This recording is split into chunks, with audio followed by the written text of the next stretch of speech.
Whiskey Tango, Oscar Bravo. Welcome to Outside the Bunker again, because it's a lovely day. And what I'm going to do today is just basically go through my bush survival pack.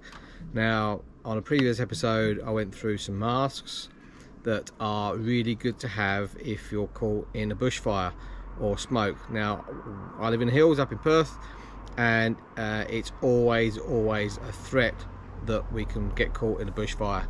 As I said before, it's not necessarily the flames and the thermal burns that will kill you. It's quite often the smoke that will incapacitate you, and that's where you need to be prepared. You need a fire plan. You need to know when to go, where to go. You need to know who to contact. That's all part of your DFES or your fire brigade plan that you need to have in place. You need to know if you're going to stay and defend, in which case you need some really good resources out there that are going to help you defend your property, but you need to know when to go. It's that dynamic risk assessment that we all have to make. So, but it needs to be planned out. You know, if you've got pets, you need to make sure that you've got enclosures ready to hand, to grab them, to take them. You know, there's got to be that negative triage type of thing, that you can't spend an hour looking for an animal or a container to put it in, because that 1 hour could be the difference between you making it out of a smoke and flame filled environment to you not making it out. And that's quite plain and simple as that. So anyone that's been in the army, 7 P's: prior preparation prevents piss poor performance. That's 6. 7 is prior preparation and planning prevents piss poor performance. Either the 6 P's or the 7 P's is what you need to get you out of a sticky situation. It's that dynamic risk assessment. It is what it is. So we went through the smoke hoods or the smoke masks, the different types.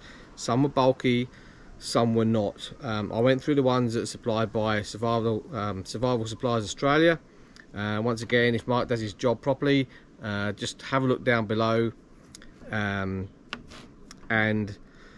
see what you think. They got numerous bug out accessories. Now, it's all right having a mask. There's other things. You can just have a mask in a pocket, mask in a car. What I've done for our family is I built these packs. Yep, nice and orange. You need to be able to locate these in a hurry. These are Savotti or Savata packs. They come in different sizes. These, once again, like I said, are supplied by Survival Supplies Australia. They've got a whole heap of equipment. They've got a whole heap of packs. These packs do come in different colours. There's nothing special about being covert in a crisis when you're not being attacked by Russian gunships or alien spaceships. Okay, survival kit, emergency kit needs to be bright. So what have I got in my pack? This pack is great. It's like day glow netting, so it's nice and light, nice and airy. You can kind of see what's inside it as well.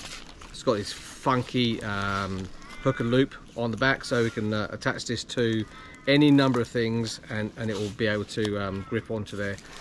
So I can probably going to mount it on a door. We've got 4 family members, so 4 of these. I'm going to keep this tag on, and they're going to have names on them, and they'll probably have names on the front as well, because we have some people, family members, with medications and some with not. The difference is the personal medications you're going to put in there. Nice and simple. Yeah, it's got a little hoop as well in here, little cordura loop that you can hang this up on if you don't like the hook and loop situation. Okay, so you can have quite simply some hooks on the door, and you can hook it up, or you can velcro it on to somewhere, whatever is your want. YKK zippers, nice and strong, nice and easy, double zippers, so they are what they are. You know, they're the best. Stitching's really good on these. These come from some faraway place. They come in, it's called a trinket pouch, 20 by 30 centimeters, hook back, orange. Okay, it's got a capacity of 2.5 litres, a warranty of 5 years. So look them up on Facebook. Okay, they're Finnish, so these come all the way from Finland. Good design, a bit like IKEA. That's Sweden, isn't it? Anyway, those Nordic types know how to design something quite good. Anyway, first thing, okay, bottled water, a supply of bottled water. As you've seen in my first aid pouch, my basic first aid pouch, this is first aid and first aid. Catchy, huh? So this could be used to rehydrate yourself.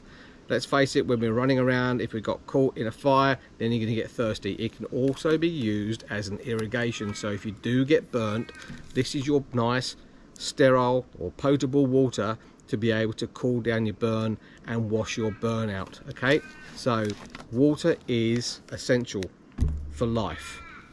It's also essential when you get a burn. We'll go into burns first aid at some point. I'll do some 5-minute first aid session so we can cover that. Now in this pack is for my wife and my son. They are both asthmatic. Bet your bollocks to a bottle of shit that if there's smoke in the environment and you are asthmatic, or you've got chronic airway disease or some airway problem, you will start shutting down. So not only will you have the propensity of not being disorientated with smoke and suffocating with smoke, you'll also get that bronchial constriction, and you'll be in a bad way.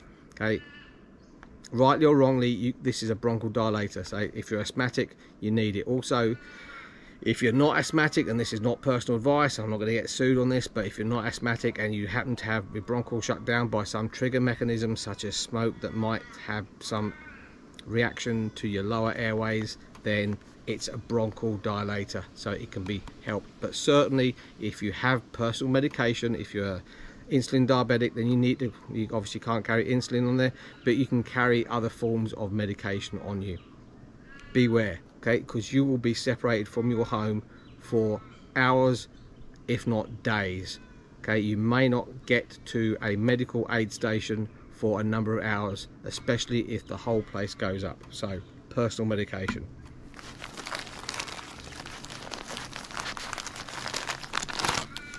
Okay, this is the smoke hood, as I mentioned before. This is also from Survival Supplies Australia. Okay, they are brilliant. If you didn't see my episode on smoke masks, this is a locally made, Australian made smoke mask that does in fact capture particulate matter. Okay, it's fantastic. If you're trying to escape out of a smoke filled environment, this is what you need. It's got hook and loop on the back, it's got the same mesh as before, it's nice and light, it covers your face up completely, it takes away that smoke particulate matter. Now this has been tested, it's called a Fair Air fire mask. Okay, it's been tested, it's even been tested for COVID, so it removes virtually all particles, 99.94% of 0.3 micron and 100% of less than 1 micron. So a smoke particle is that. It will eliminate if it's fitted properly, and bear in mind with the tight fit, this is made from alpaca fur or alpaca wool, not quite sure which, I'm not an animal expert, but it's made from alpaca outie bits that's woven into this pad. The pad is removable, so you can replace it, or you can, when it gets dirty or full of smoke, you can wash it. Instructions are in the packet. And last but not least, I think you should also carry a basic first aid kit. Basic first aid kit, you see my first aid kits, IFAC, individual first aid kit, you can call it what it like, but basically if you're bugging out and you're in a smoke or a flame filled environment, then the propensity of you getting injured is quite high. Now it can be something minor, something a bit more than minor. So your first aid kit, like any first aid kit, has got to be applicable to the environment that you're going to use it. This is a smoke or a bushfire bug out kit. So we're thinking flames, we're thinking skulls, but we can also get your cuts as well. My basic first aid kit: triangular bandage, nice and simple triangular bandage. As I said before, the triangular bandage is like the Swiss Army knife of first aid items. It can be used to hold bandages on, it can be used to mend a strain, it can be used to splint a leg, it can be used to hold a dressing on, it can be used as a makeshift bandana, it can be used to be soaked in some water and cool down a burn, it can be used as a fake as a basic face mask. Okay, lots of uses. What else have I got? This is just a basic open weave gauze roller bandage. This could be used to hold on dressings. Let's face it, if you've got a burn, we need to address it with non-adherent dressings. Okay, so sticky tape doesn't work in this kind of stuff, so having just a nice, light and thin bandage works brilliantly. Heavier bandage. Okay, this is a heavier bandage. This is your crepe-like bandage. This is a 10 centimeter bandage. It's a bit of a jack of all trades. Once again, it can be used to immobilize, it can be used to support. If someone falls over in the panic of rushing out of a building or rushing out of an area, it can support and immobilize a sprained ankle. It can support and immobilize a sprained wrist. It can hold bigger dressings on wounds. It can be used for bleeding. So if you do have a gash and there's things falling around you and you do have some external bleeding, it can be used to either hold on some dressings or to pack a wound. Once again, lots and lots of uses. Nice and light, lots and lots of uses. This is what you want from your first aid kit. One item does lots of things. A few more things.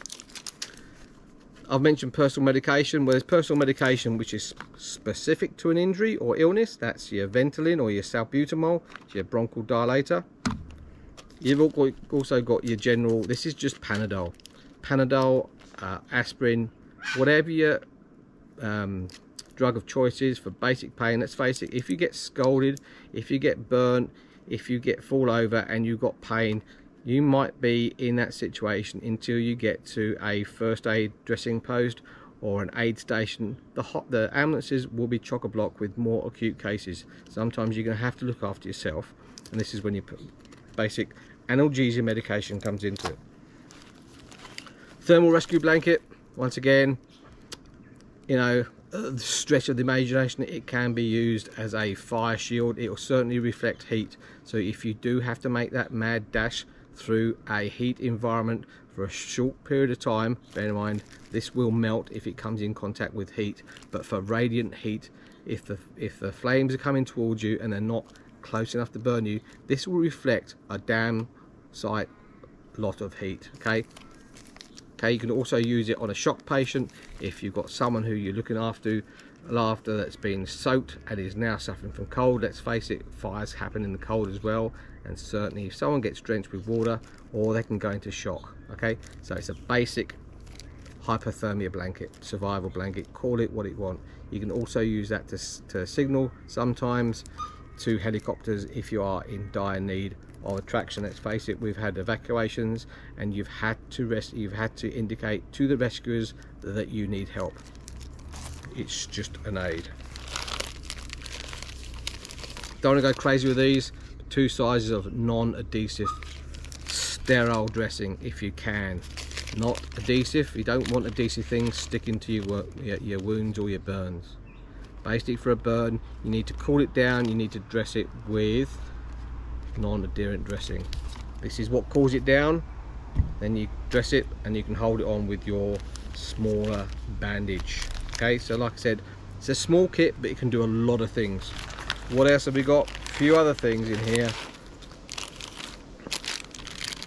Just a basic number 14 wound dressing. It can be whatever size of pack you want to put into it, but it's a basic dressing. Once again, just because we're in a burn environment and a smoke environment, needless to say, you can still suffer other types of trauma. You can still get cut by falling things and sharpy things and hurty things and things that make blood go spurty. So this is just a basic dressing that you can be used for head wounds, or you can also soak this with water and it will cool down the wound on an evaporative effect to a certain degree.